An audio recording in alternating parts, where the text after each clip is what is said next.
35%. All our business components and companies which are consolidated with Godrej Industries had a very good quarter. Our profit growth was low, mainly because we had to take a write-off for the loss on the sale of Godrej Industries shares in Godrej Hershey to the Hershey company. We have exited this joint venture and we had to take a loss on the sale of the shares. However, this will help us in the long run because every quarter we had to consolidate the losses of Godrej Hershey, which henceforth from this current quarter onwards will not have to be done. All our businesses are performing well. We continue to grow well both in India and outside India, and there was a particularly good performance by two of the components of our business. Godrej Properties had a very good quarter and Godrej Agrovet also had a very good quarter. Okay, so you spoke about losses from accruing out of writing off of the sale of shares in Godrej Hershey's, and that is primarily the reason why you're seeing a net loss, and that will not account for, will not be a part of your results. Hence, no, there was not a loss. The consolidated account showed a considerable profit, a profit of about 70 crore. Okay, yeah. Okay. So you've spoken about two segments showing exceptional growth. Tell us a little bit about Godrej Consumer. Do you foresee, we've seen good rates, we've seen a 35% growth rate there as well.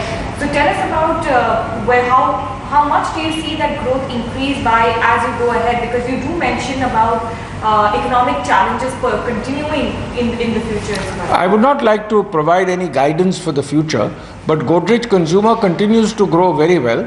We grew 35% in the quarter ended September 30th, and in the subsequent quarters we expect as good or better growth. Growth is going very well both in India and outside.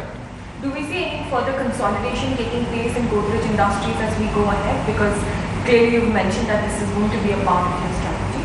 No, Godrej Industries will be consolidating all the companies in which it has shares. Some are subsidiaries, some are associate. So that consolidation will go on. We don't see any new companies coming into the fold in the immediate future.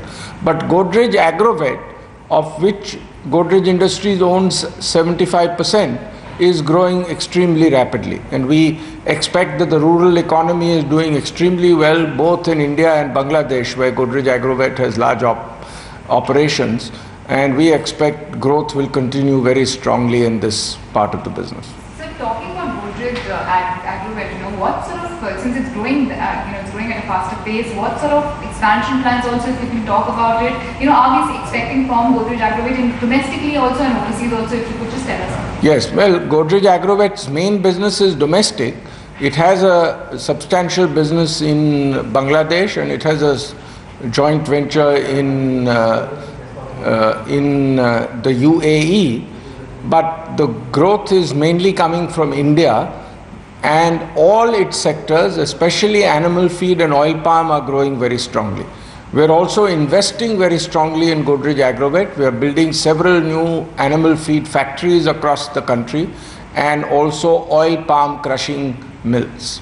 So what kind of an investment are you making? The investment will be starting from about 6 months ago and continuing for another year will be of the order of 150 to 200 crore. Okay. And are these being made entirely out of internal accruals? Yes, internal accruals. So also tell us a little bit about the kind of diversification and the kind of brand extension that we can see in Godrej Consumer. You've been adding products and you've been renovating, relaunching products at a very fast pace. Tell us something about where we could expect further innovations to take place. Yes, innovations and relaunches is a big part of GCPL's All right, that's Adi Godrej. The profits of Godrej Industries were lower this time around because they booked a loss of about 50 crores after they exited the joint venture with Hershey's.